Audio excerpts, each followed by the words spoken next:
Good evening, YouTube. Tire Metalhead Weatherman here. Hopefully, you guys are doing well.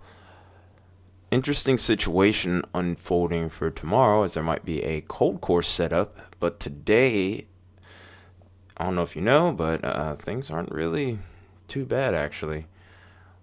Not even 10 wind reports as of right now. Tornado threat is decreasing as we speak, which is great news.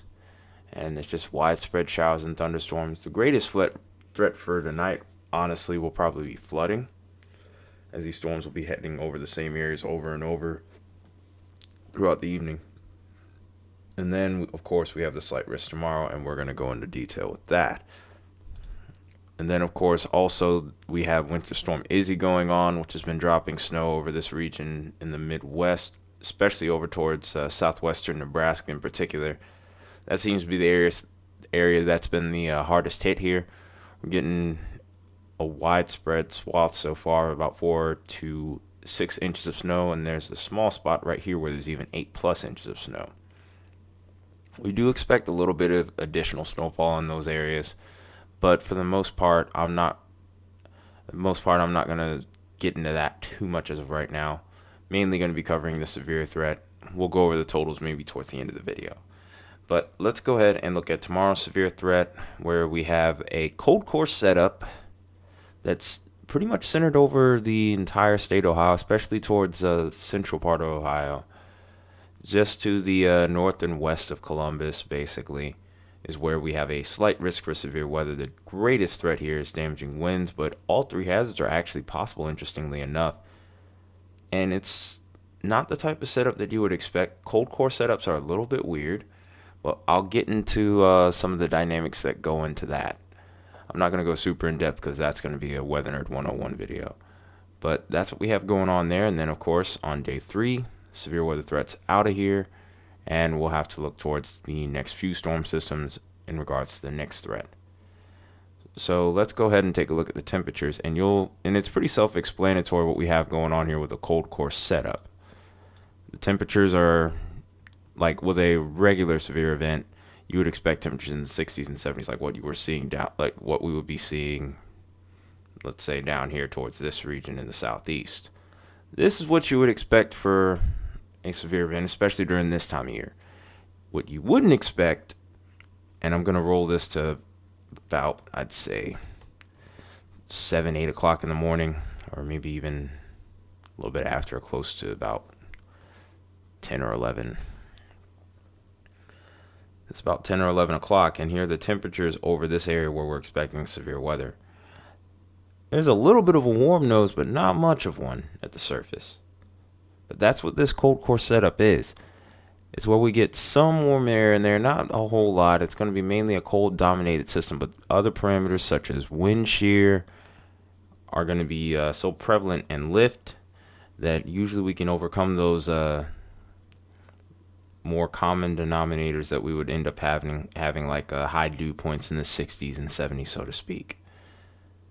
So we'll drag this into the afternoon hours and look around. It's not like this is it's super hot over here. It's about 55 degrees. A lot of places aren't even hitting 60, but yet we're expecting severe weather.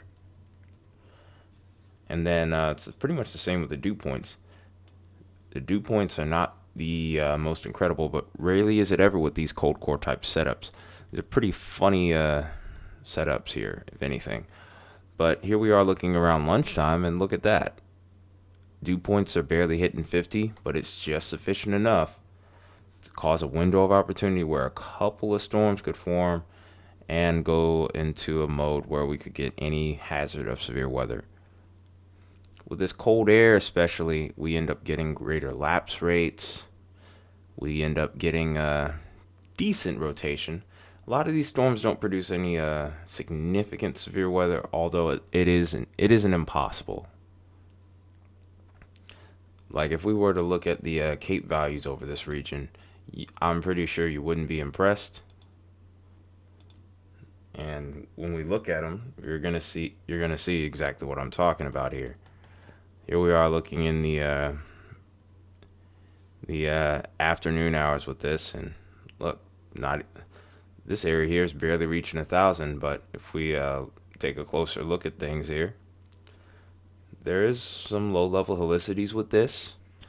There's our lapse rates right here in the mid levels of the atmosphere.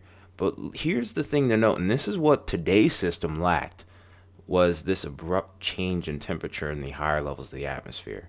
It's a little too stable in the mid levels to really produce severe weather with today's system. That's not the case here. There's a sharp contrast from the surface temperature up to the mid to upper level temperatures. That's what you look for in instability. So even if the Cape doesn't necessarily represent it, that sudden change in temperature is a key component. And as a result, we have marginal severe here. Wind shear is not that impressive in this profile, but that's where the highest Cape is right now. And even then, it's not that impressive. We're looking at 430 joules per kilogram. For a decent severe weather event, typically you look for about 1,000. So, like I said, it's pretty foretelling. And even then, this event, there is some doubt cast around it because of the lack of parameters, but cold core setups are really hard to forecast, so I can't read into these too much. All you can say is that the potential is there, and then you just kind of play it by ear and see what ends up happening next. So now, let's go ahead and take a look at the low-level jet, and this is what I think is the biggest key component behind everything. So we saw where the highest Cape, we saw the time when the highest Cape values was. It was about 20 Z. It was about maybe 2 p.m.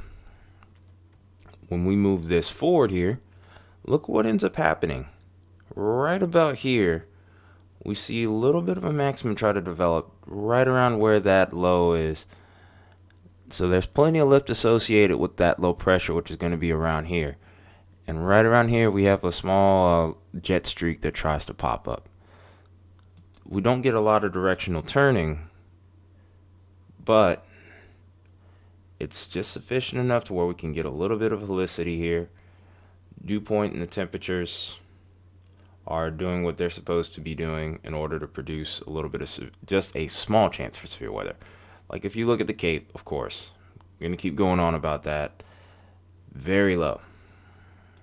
But even then, that doesn't stop the potential for severe weather to exist with this system. The other parameters are sufficient enough to overcome this. And then as we go forward, our parameters pretty much leave us, especially as we push this further off to the east. This low is going to end up moving north of the border, or is forecast to move north of the border. And as a result, and the temperatures also are going to stay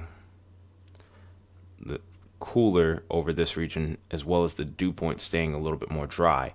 So as a result, like it's going to be a very short window whenever we do, if we do get severe weather potential here.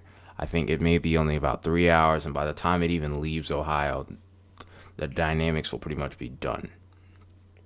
So this is the main thing to focus on for tomorrow's threat. And then, of course, we'll take a look at the entire precip map and start to track Winter Storm Izzy. So here's Izzy right now. There's the warm side, some severe weather, although it seems pretty minute and almost minimal at this point. Real story starts to become snow now. We still have ongoing snowfall in Nebraska and Iowa, and as this goes forward here, that snow shield finally starts to exit out of there by early Thursday morning or mid Thursday morning, and then we'll be watching the Great Lakes get their share of snow.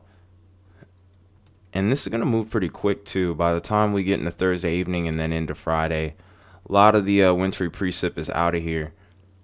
Towards Lake Erie, we could get a little bit of lake effect snow going here too, but by the time we get into Friday morning, I think the worst of that will be done as well. Lake effect snow totals will probably be light heading into Friday and into the weekend. Then we'll be watching our next system start to develop over the Rockies, and we'll have to see what becomes of that. We will have a video on that probably tomorrow afternoon, I'd say. So now that we've looked at all of that, let's go ahead and take a look at our snowfall total, at our potential snowfall totals.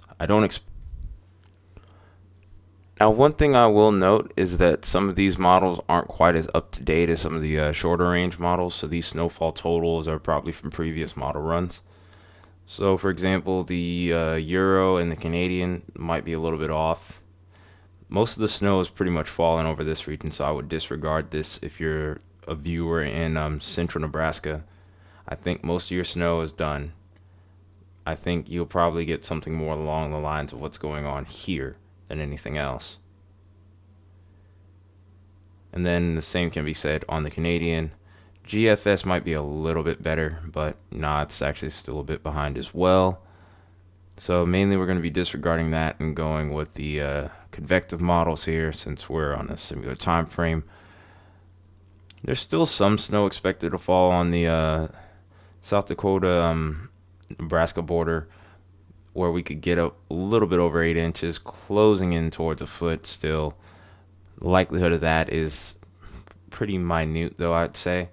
I think the totals are going to be a little bit less than that. That snow shield is kind of falling apart, if you ask me, based off of what the model imagery was showing us. But 6 inches plus is still very much possible throughout Iowa tonight, and then through Wisconsin in tomorrow morning, and then even towards Friday. Same can be said for the UP of Michigan and towards the peninsula and towards the southern part of the peninsula of Michigan as well. And then from there on, it just really looks like most of the snow will end up going north of the border. Some heavier totals are possible from lake effect snow bands around Lake Erie and I'm having brain farts right now. Lake Erie and not Michigan. I can't get it out. I can't get that name out right now.